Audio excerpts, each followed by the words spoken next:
everyone! Good afternoon! Gawa lang ako ng video na to kasi today is Father's Day. Wala akong present sa father ko kasi nga no budget. Char, no budget. Babawi na lang ako sa susunod pa ha. Diba? Kasi naubusan tayo ng budget. Char. Babawi na lang sa susunod. O maybe pag sahod. Belated na lang yung yung regalo ko sa'yo. Char. Stay healthy and happy and strong. Kasi alam ko naman na strong ka always. Pero, ang iyong pag-iinom dapat talagang limited. Kasi alam mo na, yung katawan natin ay tumatanda na. Happy Father's Day, Father dear, Nerio Balaba. And happy Father's Day sa aking kapatid na si Danrio Balaba. Happy Father's Day, bro. And kay Bunso Remark Tibalaba, happy Father's Day. I love you all and I miss you so much. And hoping soon magkita-kita tayo ulit, magbanding tayo ulit. Diba? And I'm praying for that when I go back to Philippines, makabanding tayong lahat.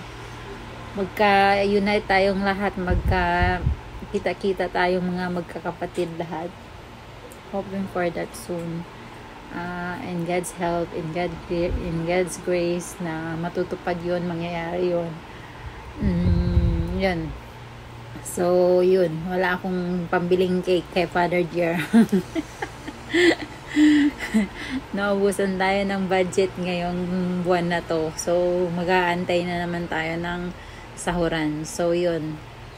Papa, tumatanda ka na, kaya iwas-iwasan na yung masyadong pag-iinom at paninigarilyo. Oh my gosh. Ayun pa. Yun lang ang greetings ko sa inyong tatlong mga fathers o mga fathers. Tatlo na yung mga fathers. Bunso, kumusta ka dyan? Uuwi ka na pohon. Malapit na. Bibilang lang ng 2 buwan o 3 buwan. At makakauwi ka na in God's will. Sana Lord, puhon, maloy si Lord. So, sa lahat ng mga fathers all over the world, happy Father's Day sa inyong lahat. And God bless you more. And hinaot unta, tagaan pa mo kabaskag sa lawas permi ni Papa God. O tagaan pa mo kuan, maayong panglawas sa inyong pagpaningkamot, sa inyong pagpanarbaho, para forever mong makasuporta sa family, sa mga anak na mga pinapaaral, especially si Bro Danrio Balaba na pinaprovide niya yung pamilya niya. Stay strong og always mag-amping sa biyahe, sa pagtrabaho. And kay Bunso Remark Balaba, ikaw din, mag-ingat ka dyan sa trabaho mo sa barko. Hindi madali ang malayo sa pamilya na nakalutang sa dagat. Kaya I feel it kung how difficult yung buhay mo dyan. Kaya be strong and pray always. I miss you. Huwag magdradrama dyan sa Balaba. Stop!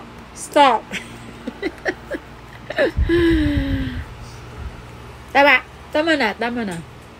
So, yun lang guys. Happy Father's Day sa lahat ng mga fathers, sa lahat ng mga daddy dyan.